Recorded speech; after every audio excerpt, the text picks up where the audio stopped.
Assalamualaikum warahmatullahi wabarakatuh. Kenalin, nama gua Fajar Ramdhani dari Poltekkes Kemenkes Tasikmalaya. Sekarang gua bakal ngejelasin tentang cara menghitung tetesan cairan infus dengan mudah. Nah, kenapa gua ngambil topik ini? Karena evaluasi gua pada waktu dinas di rumah sakit, gua masih ngelihat banyak teman-teman perawat yang masih belum bisa menghitung tetesan cairan infus. Ya, khususnya mahasiswa-mahasiswa perawat ya. Jadi gue di sini mau ngambil topik ini, semoga ini bermanfaat bagi yang belum bisa menghitung tetesan cairan infus, karena ini sangatlah mudah. Oke, nah, menghitung tetesan cairan infus ini memiliki rumus. Nah, rumusnya ini gak susah sebenarnya, asal kalian praktekin, kalian bawa pulpen, bawa catatan, terus ikutin pembelajaran ini, oke? Nah, di sini ada rumusnya menghitung tetesan cairan infus. Rumusnya ini adalah jumlah cairan. Maksud jumlah cairan di sini adalah jumlah cairan yang dibutuhkan oleh pasien pada saat itu. Misalkan pasien tabrakan, adanya pendarahan, berapa jumlah cairan yang dibutuhkan, oleh pasien tersebut. Nah, terus ada faktor tetes. Sebelum kita ke faktor tetes, ini dulu lah, lama pemberian. Nah, jadi seperti ini. Misalkan jumlah cairannya itu 2000 cc. Nah, harus berapa jam habisnya? Misalkan harus 8 jam 2000 cc itu masuk ke dalam tubuh pasien. Nah, berarti misalkan lama pemberian itu 8 jam. Nah, dikarenakan tetesan itu dilihat per menit, jadi di sini memakai 60 detik ya. Jadi di sini tulis 60. Nah, tadi ya, faktor tetes. Faktor tetes ini adalah dipengaruhi oleh infus set, dan juga merek atau nama produknya ya. Nah, jadi faktor tetes ini dilihat dari infus setnya. Infus set itu ada yang makro, ada yang mikro. Makronya seperti ini dan mikro seperti ini. Nah, makro bisa dilihat si ujung pas mau meneteskan cairannya itu agak besar kan, dan terlihat seperti plastik ya, dan juga biasanya besar, kelihatanlah besar. Kalau mikro kecil banget, biasanya jarum yang meneteskan cairannya, ya.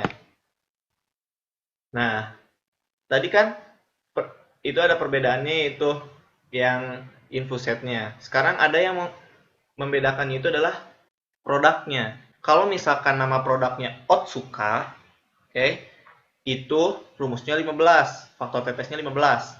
Kalau Terumo, faktor tetesnya 20. Nah, kalau mikro sama-sama faktor tetesnya itu adalah 60. Ya, kita langsung saja belajarnya lewat kasus ya. Nah, jadi misalkan ada pasien tabrakan yang diketahui jumlah cairan yang dibutuhkan,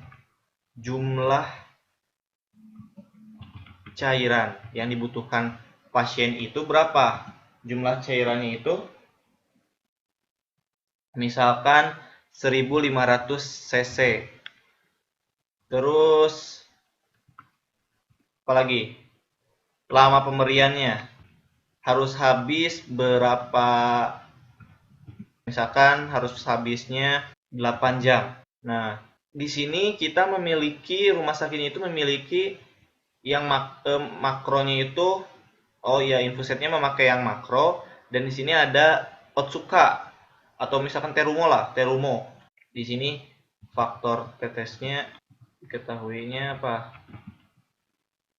Makro Terumo. Berarti 20 ya. Terus dikarenakan ini harus dilihat dari 1 menit berarti ya 60 detik lah gitu, nggak perlu terus diketahui pasti itu mah 60 detik lah. Oke. Nah, jadi ketika kalian mau menghitung tetesan cairan infus, kalian harus tahu dulu ini nih, harus diketahuinya ini dulu, jumlah cairannya berapa, lama pemberiannya itu harus habis berapa jam, faktor tetesnya itu memakai infuset apa, dan juga merek apa. Kalau misalkan makro, mereknya apa tanya ya. Oke. Nah, langsung jawab, oke.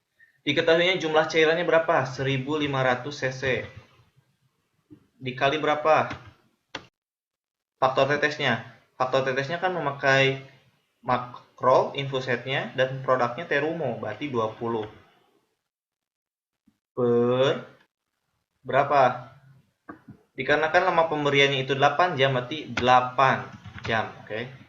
Dikali, ini udah pasti 60. Sama dengan berapa? 1500 dikali 20 berapa? 30 ribu. Oke. Setelah itu berapa? 8 jam dikali 60, 480. Berarti hasilnya berapa? 30.000 dibagi 480 berarti 62,5 tetes per menit. Atau dibulatkan menjadi ya bisa 63 tetes per menit. Itu mudah, sangat-sangat mudah, asalkan kalian tahu jumlah cairan, lama pemberian, dan faktor tetesnya itu memakai infuset apa dan produknya apa. Oke, kalau misalkan makro. Nah, oke, kita coba lagi ke soal yang kedua. Misalkan jumlah cairan berapa cc? Jumlah cairan misalkan 3000 lah, 3000 cc. Lama pemberian misalkan sama lah 8 jam. Faktor tetesnya berapa? Faktor tetesnya itu dikarenakan ini memakai Otsuka, makro Otsuka. Sekarang memakai makro Otsuka, berarti ininya berapa? Faktor tetesnya 15. Ini udah pasti 60 detik. Nah, udah tahu ini aja, lo langsung bisa jawab, yaitu 3000 cc dikali faktor tetesnya berapa tadi? 15 kan? Karena memakai Otsuka. Nah, terus lama pemberiannya berapa jam? 8 jam. Ininya berapa? 60 pastinya. Oke, langsung jawab. 3000 dikali 15,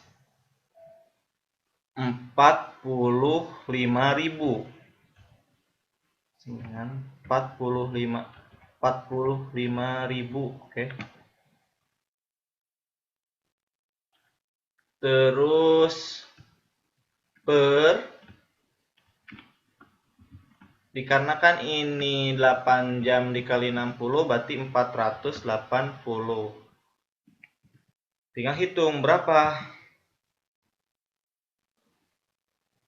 93,7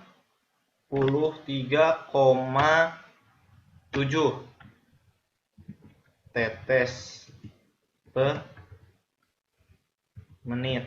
Nah, jadi dibulatkan menjadi 94 tetes per menit. Sangat mudah untuk menghitung tetesan cairan infus. Oke. Sekarang kita ke contoh 3 deh. Oke, contoh yang ketiga. Jumlah cairannya misalkan 1000 cc. Oke. Lama pemberiannya 8 jam lagi lah. Memakai yang sekarang itu faktor tesnya memakai infuset yang mikro. Mikro berarti udah pasti 60.